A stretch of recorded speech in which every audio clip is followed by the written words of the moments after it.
Clear to engage. Time on target. 5 mics. Out.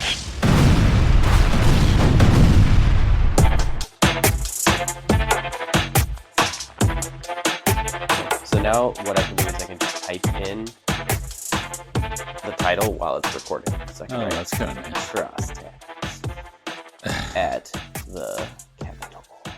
Hopefully no fire alarm this time, right? Really? We are recording, by the way, so unless you wanted time to prep. No, dude, I don't need time to prep. You know me, I can just fire. That's exactly right. So out of the box, man, I think I feel like we should just start out talking about the ORP stuff, huh? I mean, I feel like that's kind of the biggest news happening. Yeah, it's funny because we're here at the Capitol and all the action is outside the Capitol today. Yeah, over this week, basically. So, yeah. So Justin, there's lots of stuff happening inside the Capitol, but none of it is like newsworthy to talk about, right? I mean, we could probably get into maybe wildfire stuff and some of those things, but I don't know how much people really get into that stuff. I mean, besides the fact that some of the senator stuff and some of those things, and we'll see. There's some stuff happening, but yeah, let's start with the ORP stuff, I think. Yeah, so be linked in the show notes, but today, Justin Huang, the current ORP chair, who was running for re-election, has withdrawn from the race. He says, "This was a difficult decision, but I believe it is the right one for my future and for the party's success in upcoming elections." Huang wrote in an announcement he was preparing to send to party members. "I am incredibly proud of what we have accomplished together." And then one of the interesting things as you go down into the article is that in 2021 there was a trio of state senators who won election. It doesn't mention the third one. I can't remember who it is, but it was Dallas Hurd and Herman Bertschiger. And then Dallas resigned. Herman became chair. Yep. And then Justin became vice chair. And then 3 months later, Herman resigned. And then Justin became chair. And then I think he won re-election one time. He did. Right? Yeah. Like 3 years, I think, in like April or something, he would have been chairman. So he did create some stability within the GOP. And in 2022, when I was running the caucus elections and stuff and our campaigns and everything, like he was integral. Him and Larry Morgan were great to work with. We ran a lot of money through the ORP. We did a lot of mailings and things like that were very successful. And their help there was pretty integral. And then this last cycle, it just wasn't. I mean, he was still there, but there were some new people involved in some of the processes and stuff that made it very, very difficult, which also made it not our desire to have ORP help us with mailing. So we kind of bailed a lot on it this last cycle. And that's not his fault. But the 2022, I really think when Lori won, Chavez DeRemer won, like they did a lot of mail with ORP. Drazen running for governor did a ton of mail with ORP. So it was a decently running machine in 2022. And we were hoping to build on that. And I think some of the new folks in the ORP there that they just kind of wrangled their way into that mailhouse stuff. And it was kind of annoying because they did. And Justin really fought that a lot and he was trying to get there. And now I'm excited. I was at the inauguration with Justin. We had a lot of fun time. We went to a ton of events and did a ton of fun things and met with a ton of people.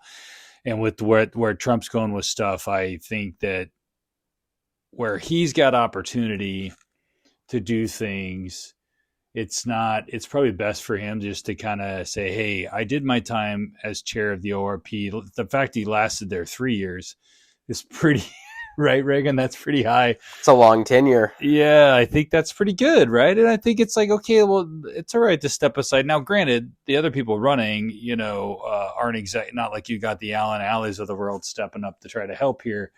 But there might be somebody decent in there, but that's up to the party to determine. It's up to them to decide who they want to lead. Then they'll hopefully on Saturday listen to what those people got to say and go from there. Yeah, and I'm hopeful. I really like Justin. I actually did a little bit. I did his very first website for state rep and his first logo, I think even. I got to go back to my files and look for it, but I really enjoyed working with him. And I think Jehoon was helping him out at that point too.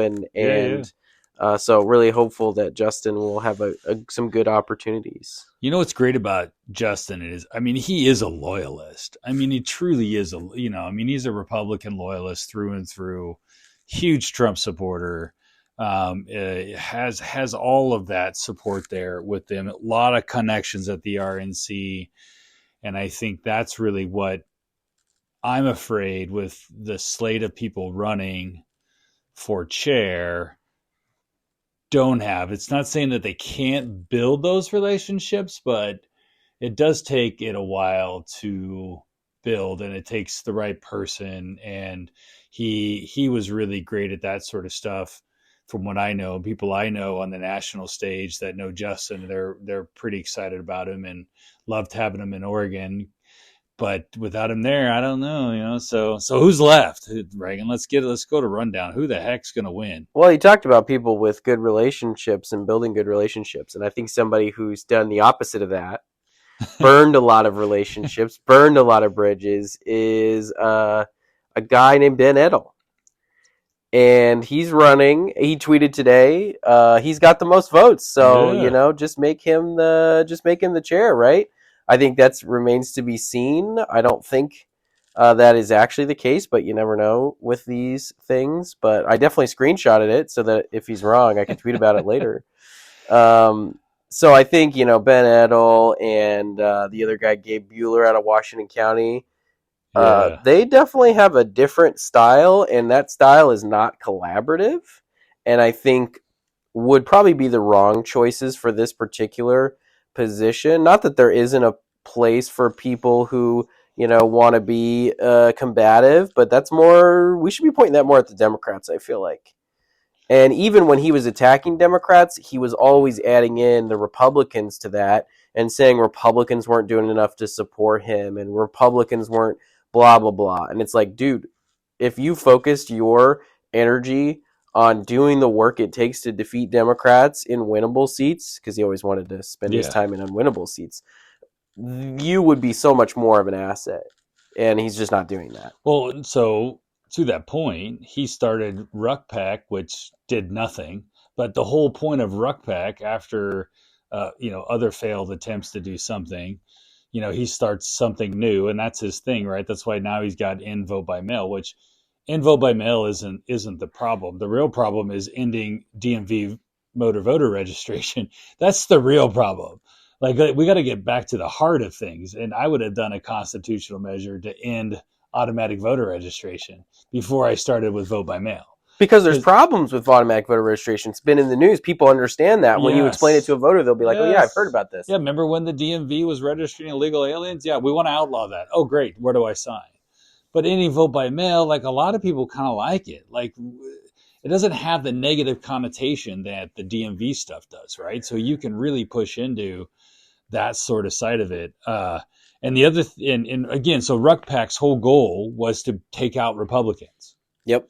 And if you go, he did an Oregon Town Hall, go YouTube it, or you can go to townhalloregon.com, and the guy that's kind of running that basically did interviews with everybody, and he had everybody on there except for Angelita Sanchez, who I think couldn't make it or I don't know all the details why she didn't do it, but they had these predetermined times. And basically, because he did them all, nobody knew the questions, and then he released them all at the same time. So it was an interesting idea. So from that standpoint, I thought he did a good job of it. And Ben Edel, if you go on that and you tell me that person is not unhinged, I mean, literally was using terminology of taking them out. And I don't even know what that means, but the idea that his whole goal in life was to take out David Brock Smith and take out all of the Republicans that he hates. So, it's just a vindictive scenario for him that it's just horrible. So if he becomes ORP chair, the caucuses nobody will work with him. And ORP will become the laughing stock of the country with this guy at the top of it. And it has nothing to do with our love of Trump or our dislove of Trump or us not being MAGA. He's hiding behind the MAGA thing to basically push whatever personal agenda that he's got against people. And it's just disgusting. And I think it's time for somebody like him just to go away and move on to somewhere else. Maybe he should go run for Republican stuff in Oklahoma or something like that. Right. I don't know. It's just not time for him to be ORP chair. I did watch the other ones. I thought, on the flip side, Gabe Bueller, chair of Washington County, these two guys are friends. Gabe Bueller and Ben Edel. They are longtime friends. They've done podcasts together. They do Instagram stuff together. The Washington County GOP gave Ben Edel money, on his campaign. And they're kind of playing it off that they're like not friends now, because I think they're thought as if that they're splitting the vote somehow or another, like the hard right vote. I don't know, but I'm not convinced that they're not friends, that they're not have some sort of crazy little side project going on here with this. If one doesn't win, the other one goes for vice chair or something. Yeah, I could see that. There's definitely a play at play here, and I hope that our delegates don't fall for either one of these two guys, because that's not a place for him. I think Gabe is trying to say the right things. It's almost like good cop, bad cop kind of thing, and it's just not. I find it. So they both draw votes, and then one of them drops out. Maybe because they know how ranked choice voting, right, is done at the ORP elections. So yeah, if they play this little good cop, bad cop thing, one doesn't quite get the top votes, and then they get to the second round, then basically they can move ahead. So don't even make them 1-2. I wouldn't even put them up there. That I just don't trust him. I have no desire to trust him. And I just think it's all just lies and smoke and mirrors. So there's just nothing there for me. And also he paid himself. Like October 29th, Gabe wrote himself a check from Washington County for $3,500. That's really sketchy. As the chair. What is that for? I don't. The other thing too is I saw that Ben Edel was talking about ranked choice voting, but I'm trying to remember when I went to the RP meetings, it's not ranked choice voting. It's a runoff, because you run it and then the person with the least votes drops off the end, but I think you re-vote again. Yes. I don't think it's you didn't rank them on the ballot. So it's not really ranked choice voting. He's calling it ranked choice voting to try to, I just had this thought because I didn't even realize it, but I realized, we re-voted every time, which means it does take a long time to count these votes when there's a lot of candidates. But everybody gets to change their mind with each person that drops off instead of being locked into your choices. So have another. It's not ranked. You're right. But he's distorting the whole process to try to cause confusion again. This is what he does: is he just says stuff and it's half true or 0% true, and then he's just trying to cause problems. But I think Jerry Cummings seems kind of like a nice, friendly guy. If I were there, I'd end up voting for Angelita Sanchez. I know her, worked with her on the no unranked choice voting campaign. Thank you, Bryan, for your very friendly tweet.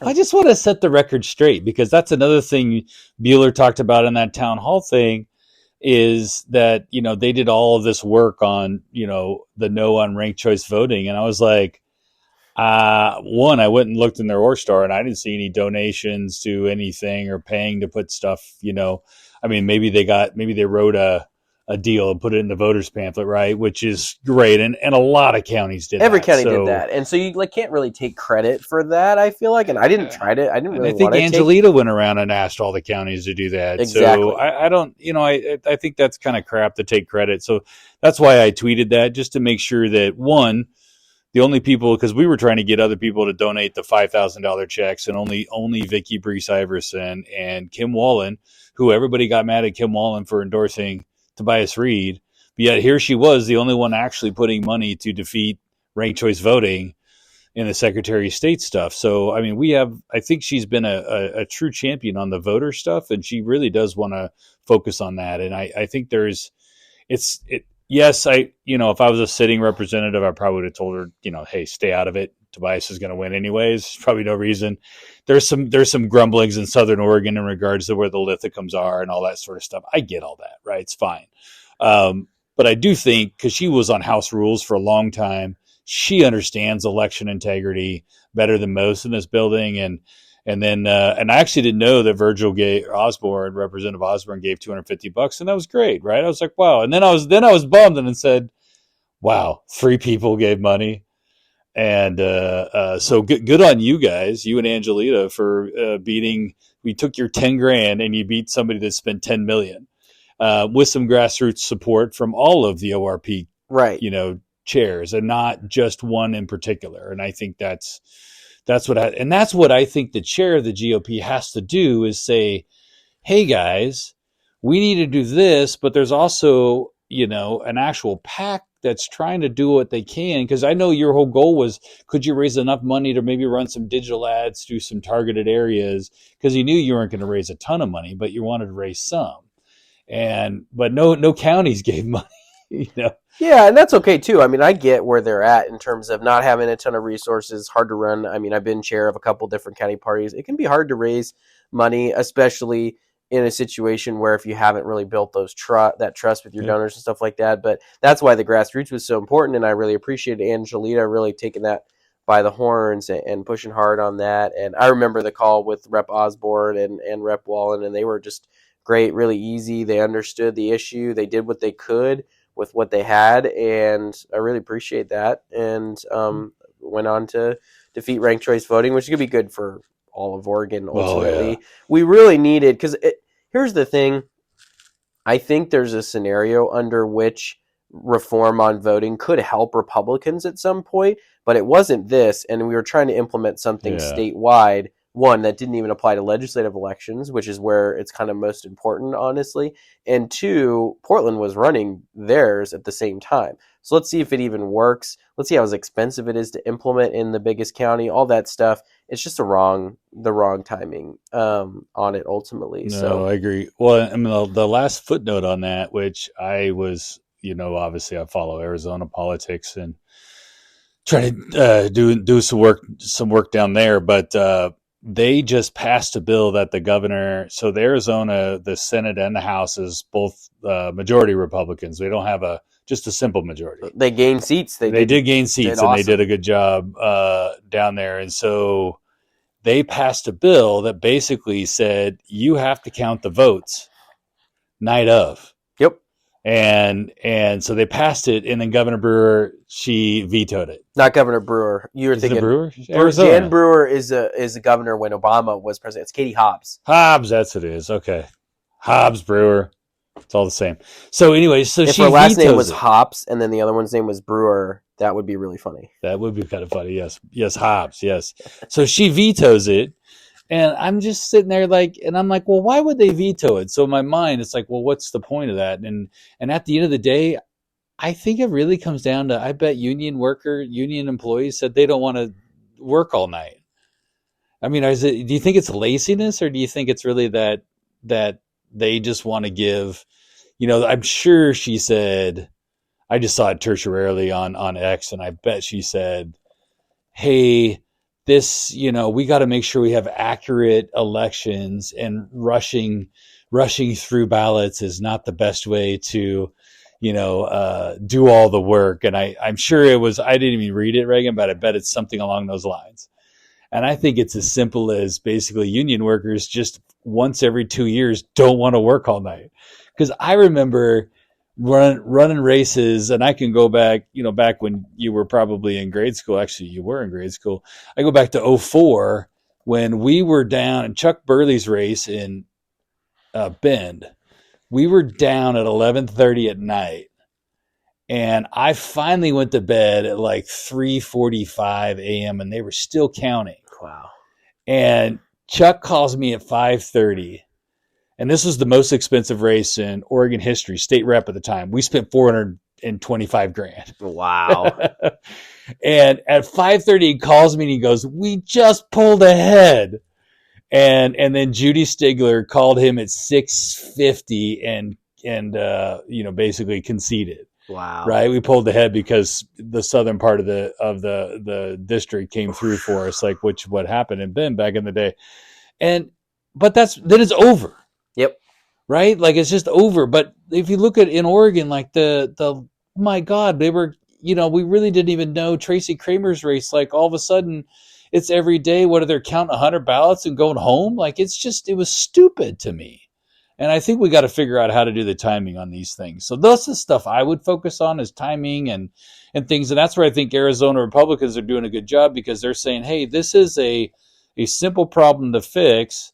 And they're exposing Democrats for basically being, what we think they are, is trying to figure out ways to cheat, right? So, I don't know. Who else is running? What do we got? Jo Ray Perkins? I didn't watch her, I got to say. I know Jo Ray. I like Jo Ray. As chair of the party, I just don't see how she's going to be able to put the infrastructure together to be successful for the party going forward. I just, but I like her. I think she's a nice person. Nothing against her. Angelita way more than I do. I don't think I can speak to her ability to run the party. I know some of the folks behind her. I think they're competent people.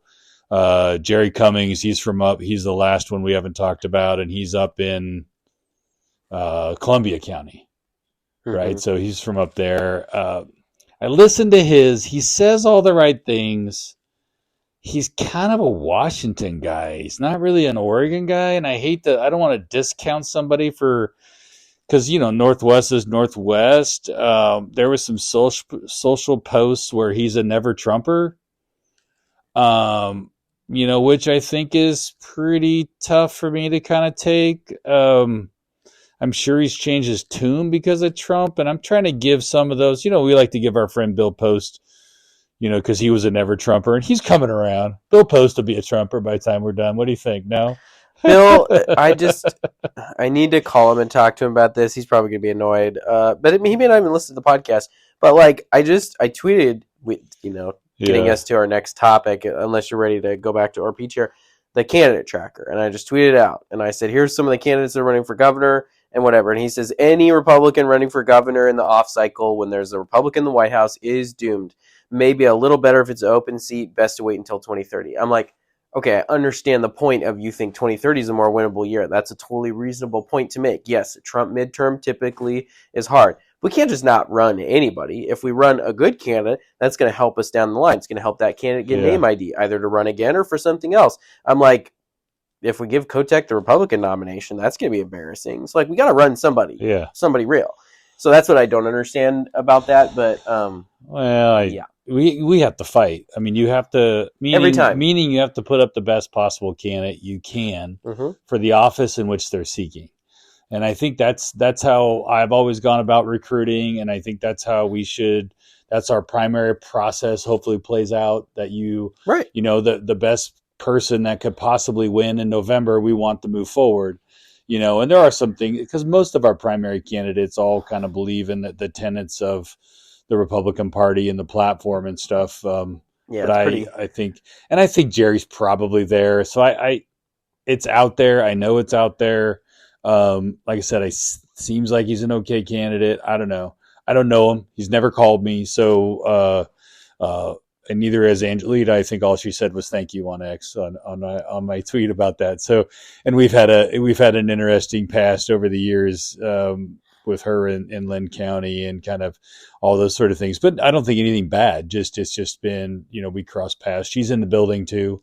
We know her as a staffer for Cedric Hayden and stuff. So, and she did a great job. So I would say if I were to choose, I would have questions for those two on the stage. Yeah. Jerry and Angelina. Yeah. And I would have some real party building questions. Yeah. I think sometimes they get, what I heard from all the candidates, and again, Angelita wasn't on the town hall thing, but they're very laser focused on the legislature, more so than they should be. They should be focused on party building. Yes. And simplifying our platform. Yep. And doing some things that do more outreach and stuff. And then they can come to the legislature and the leaders of the Republican Party in the legislature. Like those that the elected officials here appoint their leadership, and then that leadership tries to run the races, not for the ORP, with the ORP. And I think there's a big difference from what I heard there was like the ORP wants to go recruit and they want to get in and they want to take out some of these leaders that they don't like. And it's like, no, that's not really your role. Just like your role isn't to make Lori Chavez DeRemer win Congress. Your job was to help her win. Right. The NRCC's job is to go and fund and win that race. And the ORP's job is to help that happen. So Yes. that's my take on it, if that makes sense. So, yeah, my thought is they should be doing two things like you're talking about, building up the party. And a lot of the way you do that is when people are paying attention during election time, talk to your Republicans, remind them to vote. Calls, texts, door knocks, whatever you can do with what you've got, right? I think texting's huge. I think the party should run just a massive text campaign to try to get every single Republican to vote. Yes. Massive phone banking. That's like job number one. I think job number two is helping your county parties be as effective as possible. And then here's how you get to the legislative part of it. The more effective your county parties are, the better they're going to recruit for local office. And the better recruits they have for local office, the more of those people are going to work their way up. And then you will get the picks you want for a legislature. But you know what you don't do? You don't try to find someone for legislature to run against another great Republican who's running for legislature. All that does is divide the party. So to build the party up, find candidates to run for local office, and then the strongest candidate will probably win either the primary or they'll announce and everybody else will back out or back away. And you'll get the candidates that are, the good quality candidates that they want, and if they think...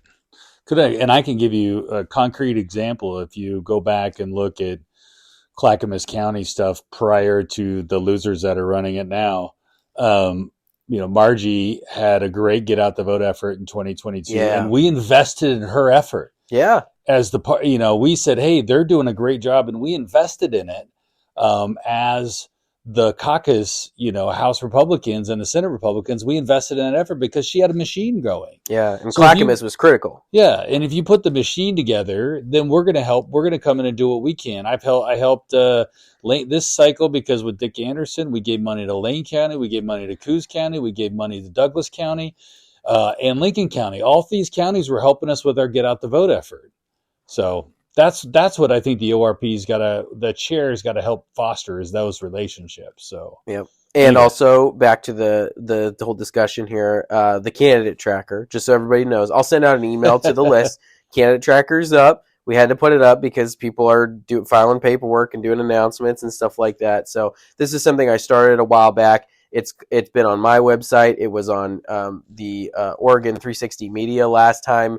I've put it on Catalyst before, kind of wherever I am. That's where I put the candidate tracker. And anybody can do this. It's all public information. It's just that nobody seems to. Because the reason I do it is because a lot of candidates will announce, but they can't. Candidates announcing now can't file till September. Yeah. So a lot of people will announce before they can file, or they'll announce even if they can file and not file. Or they'll file and not announce, which is the weirdest one. It's like, why aren't you announcing that you're running? Or I missed it. Not everybody sees every announcement. And so I was like, and then there's always rumors of candidates that might run for stuff, right? Willamette Week will have its murmurs column and they'll be like, so-and-so is thinking about running for whatever.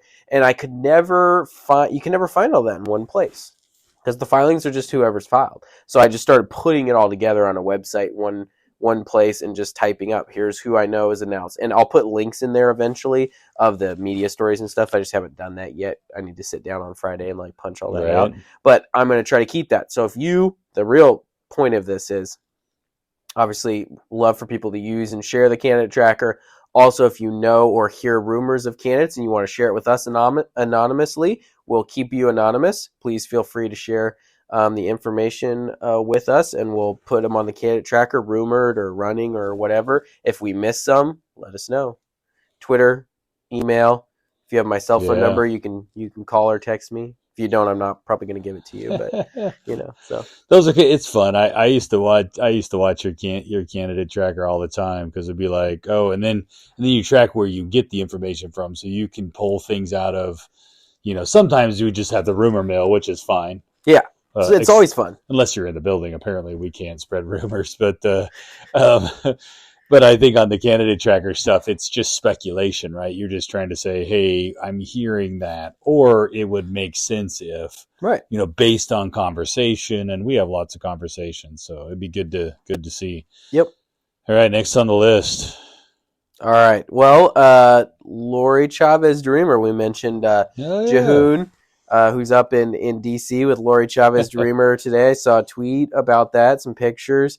I didn't get a chance because I was working today. But you were watching the confirmation hearing. I'm assuming also while you were working. I But, had it on the background. Yeah, there you go. I can't work with a lot of background TV. I have to either be watching the committee or I have to be working, but it's really hard for me to do both. It's just a weird. I was knocking out a memo on budget cuts for. I was knocking out. What was it? A memo on proposed budget cuts for subcommittee on general government. Nice. I mean, Reagan, we're talking like nerd stuff. Awesome nerd stuff. Yeah. I want to read your memo. I need to make one for natural resources. Yeah, right. Well, we'll have to collaborate on that because both Senator Anderson and Vicky are on natural resources. Right. So we'll get to collaborate on our desired budget cuts. Department of Energy gone. Oh, sorry. I was going to cut everything on the coast. You don't want me to do that? No. Oh, okay. No, we'll just focus around Portland. Okay. Sounds good. It's good. I think she did good, actually. I watched it, and she did a good job answering questions. The D's, I didn't think they came at her too hard. I think it wasn't much of anything. They were talking a little bit about minimum wage stuff, and she did a really good job she said, well, listen, in Portland it's $16 for minimum wage, but in Grants Pass it's like $9 or whatever our state minimum wage was. Right. She's like, well, you don't need as much to live in either one. So, for us to create a federal minimum wage, would be kind of silly. So I thought things like that, like she said the right things, and I hope she wins because I think that's good for Oregon. And everything we're trying to do of like make Oregon relevant, and really like make us part of that stage, keep our congressional races relevant because that also makes us relevant because that brings in the spending, which ultimately helps us downstream. Yep. If you think about that, right? I mean, all of that sort of stuff does matter in the long run of things. So having her there would be awesome. And I wish the best for her. And I hope she gets that. And it's to your point earlier when you were talking about how Bill Post said it doesn't matter in Oregon until 2030. And well, it does matter because you can run and lose and see what happens. I mean, it's kind of crazy. So you can run and lose because she did such a great job in the 2 years she was in Congress and she ran a great campaign, come up a little bit short. But President Trump said, no, but I want her here. And she made an impact with the unions, which is important, right? So we can't just say they're all bad. We got to go change because what did the Teamsters union voted? I think it was 60% for Trump or 59% they talked about. So yep. The reality is the rank and file inside those unions are voting Republican. Yep. It's just the bosses that don't want us there. So as long as she keeps pushing that envelope, I'm going to be excited to have her there, and I hope she wins. I'm sure we'll talk about it when it comes up. I'm hoping it'll be soon on that vote. They didn't vote to get her out of committee, so I think they'll have to do that. I'm not sure how the congressional I don't know how they works. structure the congressional committees are weird. Like they're not any. Well, I mean, I guess they're sort of similar. Here, like if this was quote unquote her public hearing, and then later they schedule, the work session. So maybe that's how it works. I do not know. We'll kind of see what happens there. So best of luck to her. I saw that Commissioner Ben West from Clackamas County was there. He was tweeting. He was in D.C. That guy's everywhere. So yeah. I don't worry how many times he's out being a commissioner. Yeah, but to your point also about like running, like let's say Danielle Bethel's one of the candidates for governor. She changed her PAC to say governor. So let's say she runs. Let's say she doesn't win because it's a statewide race and Republicans is it's rare that we win these statewide races, right? But then I don't know if she lives because she might live in Kaiser, so she's probably CD6, or she could run in CD5 and be like a really credible candidate with name ID statewide, an email list, like donor base. Like that's the kind of thing where it's like, don't waste these runs, turn them into something, right? Yeah. Even way back when he was a Republican, Newt Bueller ran for Secretary of State. He lost. He turned that into being the state rep for House District 54. Just take it down a level, right? Art Robinson, he runs for Congress 10 times, loses, then he turns it into a win for state senate. Like you can do stuff with losses. Yeah. You can make them still work for Unless you. you're Ben Edel. Well, yeah, there's a few. There's some who can't do anything with the losses. He has created some name ID within the party. I'll give him that. He's a very famous Twitter personality. That's huge. So, oh man. hey, speaking of people who wanted to run for statewide office and then got cold feet, remember during a short session when Jeff Golden was running against Senator Steiner for treasurer for a week, and then he dropped out. I'm sure there's a super interesting story there somewhere we may never know the answer to, but that would be great. Senator Golden, he passed this landmark legislation. I think it was Senate Bill 762. Landmark's a good way of landmark legislation, and it passed in the 2021 regular session. Looks like it was a committee bill. It was pretty controversial at the time, but a lot of the Republicans bought into some of these ideas because the hope was that they would actually work on, the forest work and protecting people's homes and dedicate. So there was a lot of Republican buy-in on this. I mean, there's a ton of Republicans. Only 7 voted no in the Senate, and only 6 voted no in the House. Okay, so there's a lot of Republican buy-in on that. And then now, years later, after some really bad wildfires, we found that actually the mapping, especially of marking people's individual properties as either, I think what are the categories, Brian? Do you know? I know high hazard is obviously the one that has people concerned. Do you know what the lower categories are? I meant to look that up. No. Let me see. Oh, I know I've looked at my property and it's not high hazard because I live in Albany where it rains forever. They gave them names, and then I forget what the names were, but basically it's just what matters is if you're in high, medium, or low at the end of the day. High, moderate, and low. That's what they are. So medium, moderate. Okay, same thing. But the reality is if you're listed in high, which is a large portion of the state. Huge. I mean, it's everything in Eastern Oregon, basically. Yeah, and Southern Oregon and stuff. Yeah. Which is just crazy. So that's the problem is we could point to, like, the last maps came out, and 400 or 500 people would show up at these town halls when they had to do the road show, and they're like, look at the photo of this piece of property. Like, there was times like they had lakes as high hazard. You got to be joking me. No, I swear to. And they have in our ranch they have where my house is. My one piece of property is high hazard, and the property next to it is low, not even medium. I went to low. And where my house sits, I have a pivot on that piece of property, so it's irrigated. For people land. Who don't know, that's the water. Yeah, water that's above ground. Yep, and it moves by itself. Wheel lines and land lines. Well, wheel lines, I guess, usually have a motor to move them, but land lines you actually have to pick up and move. Those are not the fun ones. But those suck. My pivot's great because I can actually move it with my phone. Oh, that's cool. That part's pretty cool. So the technology was pretty awesome. So if there were a fire, we turn the pivots on. Obviously. Right? But the state would probably shut off your water during a fire, right? Because that just makes sense. They want it. Well, they can't turn on my water because I have a creek behind my house that I own. Oh, nice. So it's my water. And I think that, but anyways, so I went in and appealed. All these people from, a few years ago in the first wild maps, they pulled those off the table, and then they came back with basically the same maps. It's crazy. It's not much different. So, and then now he's pulled them again, right? He's wrote a bill to repeal the whole thing. So that's the rumor that there's a whole bill to repeal. Oh, Golden's writing a bill to repeal? Yeah. Oh, breaking news there. So, that'd be huge. But it's not going to change what he wants to do there. And I think that ultimately is because if you have wildfire maps and you're in a high risk, whether it was put out and then take down, the insurance companies know it, and the insurance companies are already going crazy on the West Coast because of all the wildfires that happen, and they're pulling out of these states because guess what? Insurance companies aren't required, because they're private companies. They don't have to insure anything they don't want to.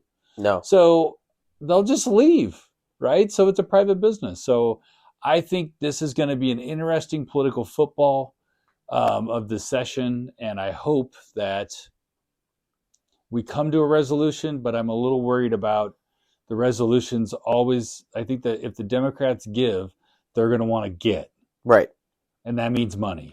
That is, so the governor sent a letter to the legislature the other day They said, here's a work group that we had about funding for wildfire and wildfire solutions. She paused the administrative appeals process. So you still have to submit your appeal by March 10th if you don't like your designation, but then they're not going to go through the appeals and do anything with them until after the session, because they want to give time to the legislature to not have like this administrative thing happening that they then have to go back and figure out how to repeal after the legislature's passed a new bill. Sort of helpful, doesn't really change anything at this moment. But what she said in that letter basically is that they need new, I don't think they even say revenue, it's like new resources or something like that, which is code for taxes. Yep. And I think Republicans, we obviously have a general fund and we have lottery. I think those are going to be, I actually just chatted with Senator Gerard today. I think it's like $39 billion in lottery and general fund. Okay. We also have federal and other funds, but we can't always decide how we spend those. So those are kind of dedicated, right? So basically general and lottery is what you have to play with at the state level. We can kind of do almost anything we want with those dollars, right? And we do a lot of those things. The problem's going to be Republicans are going to say wildfire is a priority, and Democrats are going to say, yes, it is, but we don't want to spend any of this money. We want to spend it on stuff we're already doing or other new projects you want to do. So you guys have to come up with where you want the money to come from. Yeah. And, obviously they've suggested, Golden has like for the kicker. The kicker, always wants the kicker. The legislature can keep that with a 2/3 vote. I think it is 3/5. Yeah. I can't remember which one, but anyway, Democrats do that at their own peril. Basically, you notice that Golden's proposing that, leadership isn't proposing that because they know that that's like very risky for their members. So they're kind of like hoping we'll suggest that that's okay, which we're not going to do. It'll be like us trying to mess with the bottle bill because we know that Oregonians like the bottle bill. They like recycling. They like doing the things. Well, that's on this list, isn't it? I think, that was on there too. But they don't want to pay too much in deposit, but they do feel a valuable piece of who we are. But I think if you say that with the same goes with the kicker, right? Like it's part of our DNA as a state that you value those things because those are big values, and you want your kicker back because it's done. I don't know how many, you probably know how many billions of dollars the kickers has saved us of going down the coffer hole of the black hole of like public funding, right? Especially in the world of Doge. I think it's 18 billion. I think what we should do is we should give the kicker to President Trump and Elon Musk and say, this is how you should run the federal government. You mean give them the idea for the kicker, for the not kicker. the kicker money? Yeah, not the Okay, kicker I just money, want to make just sure the idea. I was going to say they don't need it. That'd be like the Doge refund. When it hits a certain number on the Doge refund, then we all get a check. Nice. Until then, we don't get a check, right? I like it. Good but times. yeah, I mean, I think the wildfire thing will be interesting. But the one thing I'll do is I'll link this article in there. But Golden said he had some pretty funny quotes, honestly. So many people see high hazard as basically ruining their lives, Golden said.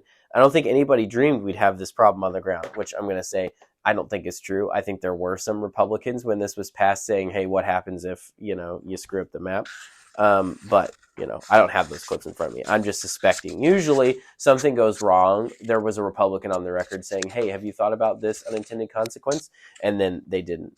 And then the other thing is, Golden, even though he's like backing away from it, he still doubles down a little bit by saying, I'm not saying the map is totally bogus. It's based on landscape factors that as a non-scientist, I believe are really important. Thank you for qualifying you're a non-scientist.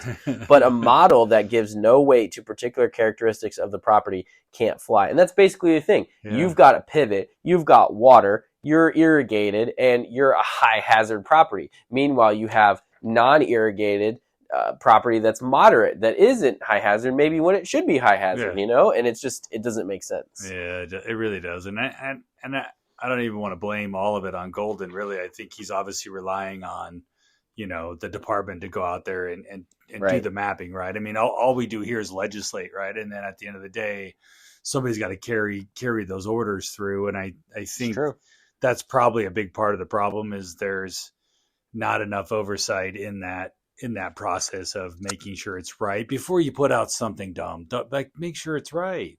Maybe go test 10% of the plots and see what it looks like.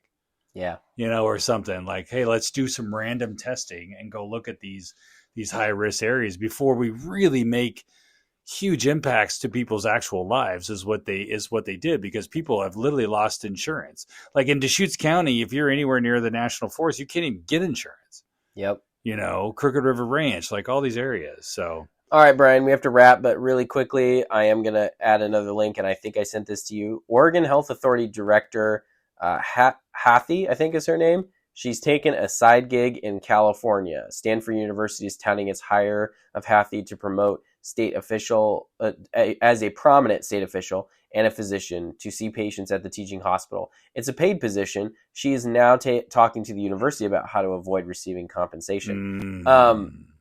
Man, I hope I'm imagining she could take bags of cash. I was going to say, I'm imagining the governor's office is seeing this. If she didn't run this by them, first of all, if they let that go after what happened with Fagan, holy smokes, what are you guys thinking? But my guess is she didn't run it by him, and then they're probably just like, oh my gosh, what is going on?